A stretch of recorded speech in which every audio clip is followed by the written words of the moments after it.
Good morning on what is a cool, bright and sunny day. It is Wednesday the 26th of July. I'm in the reading with a nice cup of tea and a box to continue unboxing. And what I have got in here is, let's have a look,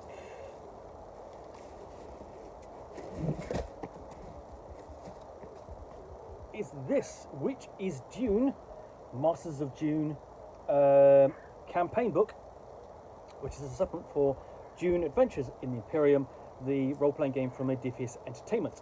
So, the battle for Arrakis begins. Your house claimed the wealth of Arrakis, but can they hold on to that power when so many want to take it from them? You've already uncovered a deadly enemy, but plenty more covet what you have worked so hard to control. You're going to need allies, but who can you trust? The mysterious Bene Gesserit, the elusive Spacing Guild, or perhaps even the Emperor himself. But each faction has their own agenda, and a knife from the shadows lies behind every smile.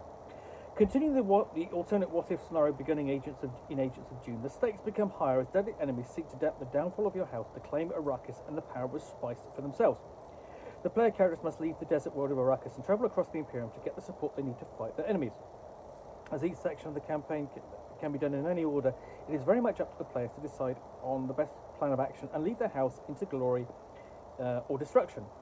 Masters of Dune is an epic 172-page campaign that can be run on its own or as a continuation of the Agents of Dune box set.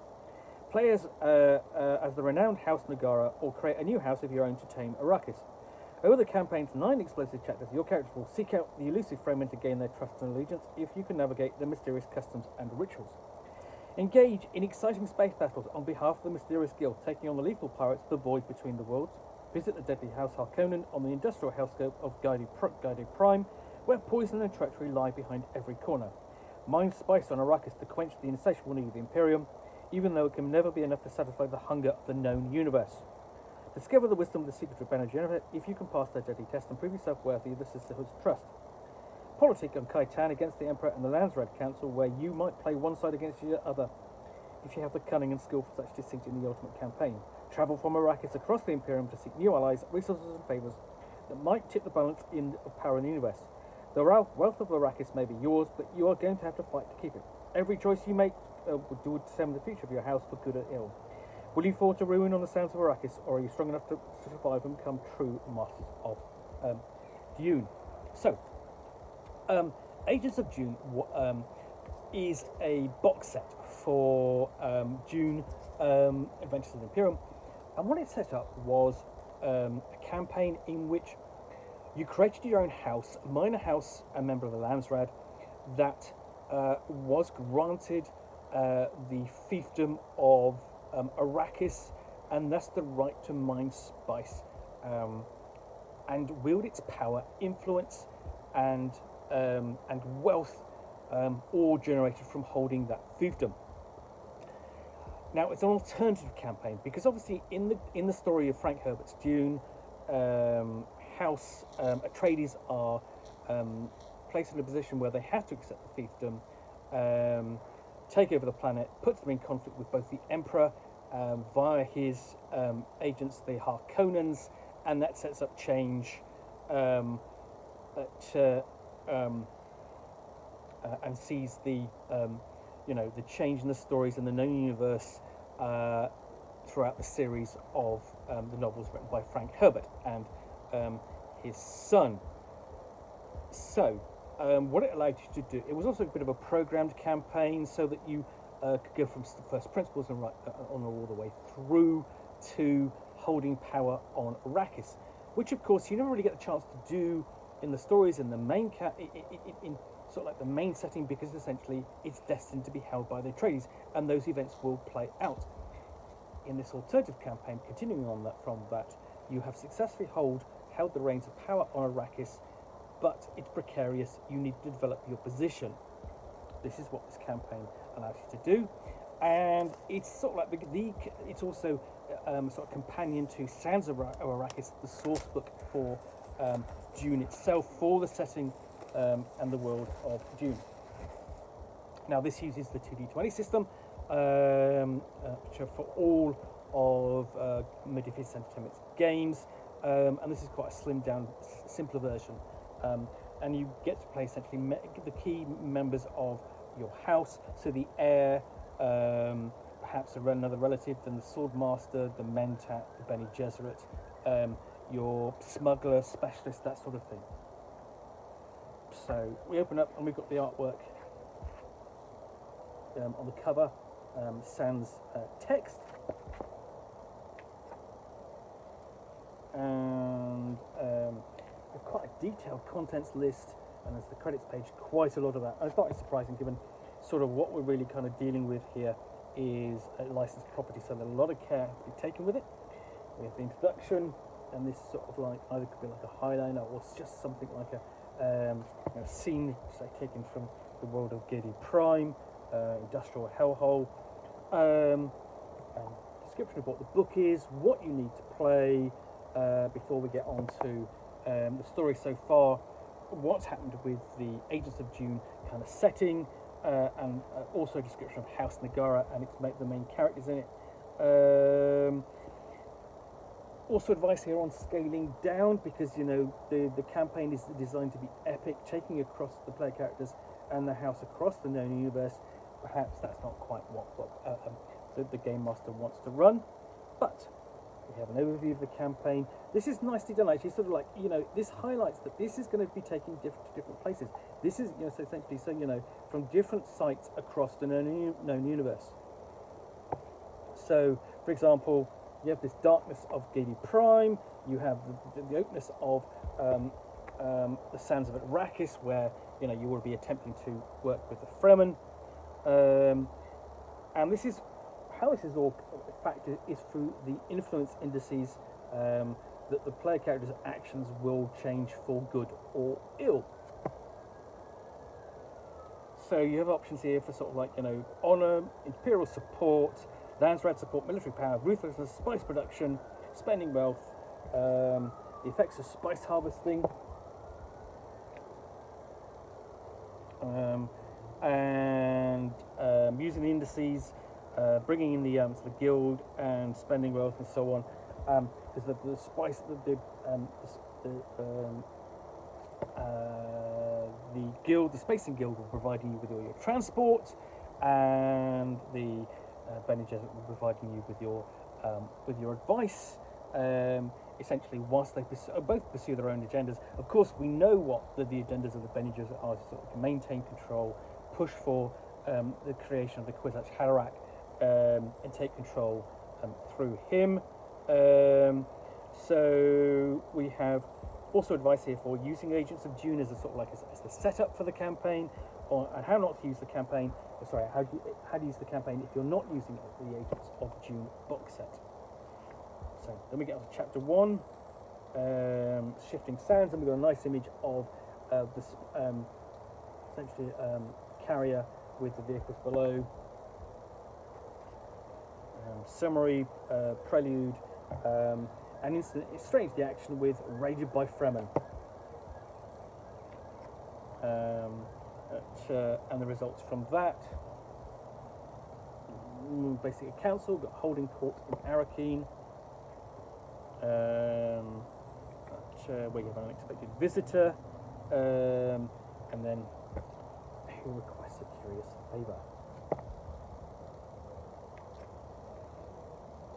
And we have questions and answers. These are nicely done. Sort of like here are the questions, here are the answers. You know, when you're dealing with the NPC.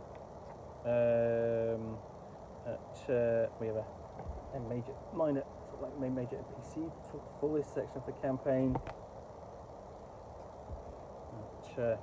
and then acting on that into the passage.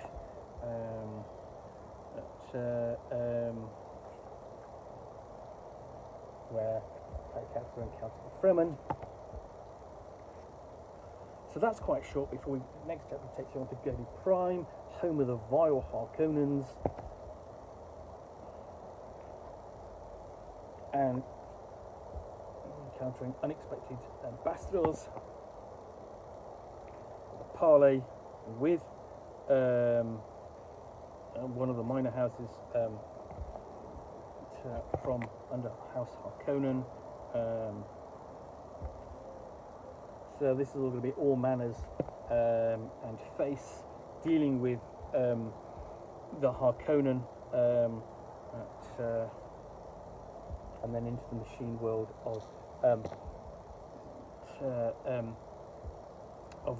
Gedi Prime. And I don't mean thinking machines as sort of basically machines for manufacturing and so on. And then, of course, dealing with the duplicity of the plot within the plot before we move on to the world of Kaitan and the Emperor. In each case, you've got some at the start before we get into the main event. And this is the event of the season, so, you know, it's essentially sort of like, you know, it's going to be a big sort of social event as well as a time for politing. And dealing with members of the royal household. So we've actually got Princess Josepha Carino, member of the Carino household, the royal or imperial household. And dealing with the Pride of Lions. The Pride of Lions, so basically the Carino lion is their symbol. And we've got a nice shot of the imperial palace there, I'm presuming.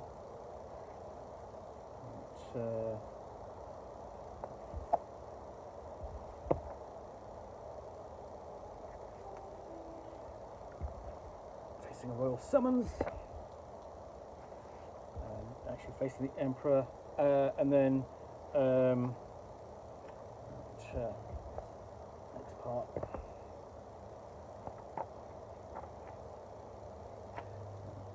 And this is Prelude to War.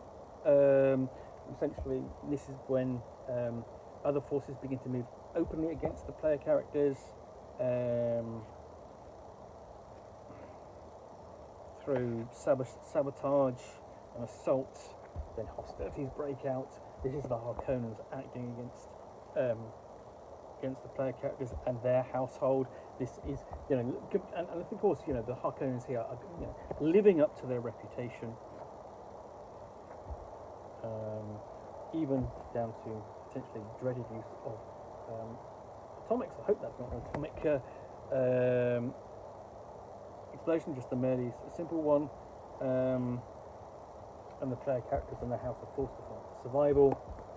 I mean, similarly, also, you can almost see this as like a dress rehearsal for, if you think about the events of Dune itself and the assault upon the House Atreides by the Harkonnens and the Sardaukar of the Emperor. This is almost like a dress rehearsal for that. And as a result, the player characters are forced to flee, and who do they encounter out in the desert? Of course, the Fremen. And potential here for gaining allies,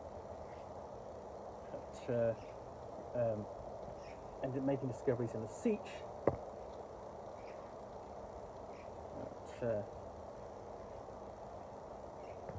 Undergoing a test of the worm. You basically the Fremen test the player characters for you know, whether or not they are worthy of their trust. And then and essentially the Siege forms the base for the player character's actions, so sort of like, and so on. From there, they go out looking for further allies here. Vote of no confidence. So presumably at the Landsraad, the great essentially parliament of all the houses, minor and major. And again, this takes them back to Kaitan, and here they will deal. The player character will be dealing with other houses, so House Alexin, and dealing with them, recruiting more allies, including a secret ally.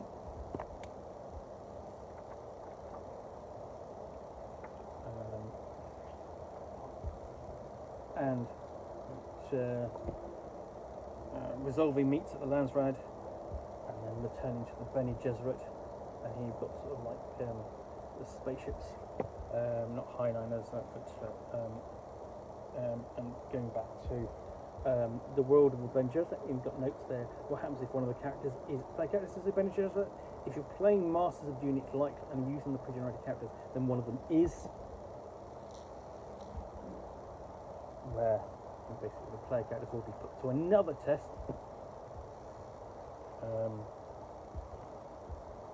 Whether or not that's the test of the Gomba jar, who knows? I'm not going to delve too deep into this one actually until I do a proper review. Rewards, the consequences of dealing with the Bene Gesserit.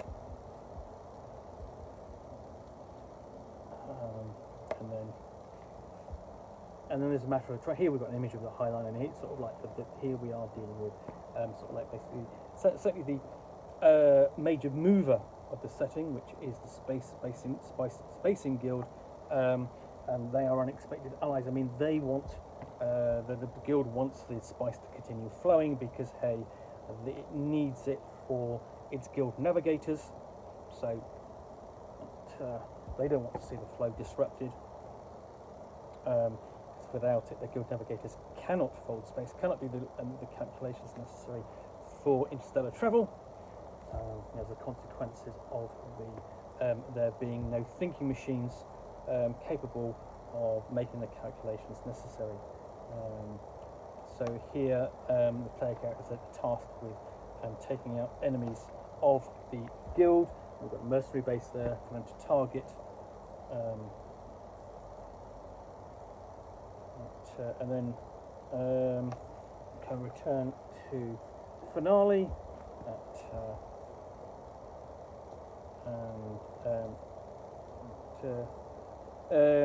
and really sort of like this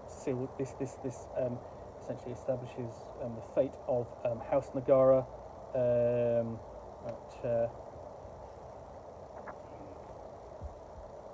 You know, the results of all those, measuring those indices up and down, and the influence, whether or not House Nagara will maintain possession of Arrakis. Well, essentially, we do get a bit taken back to the home world for House Nagara.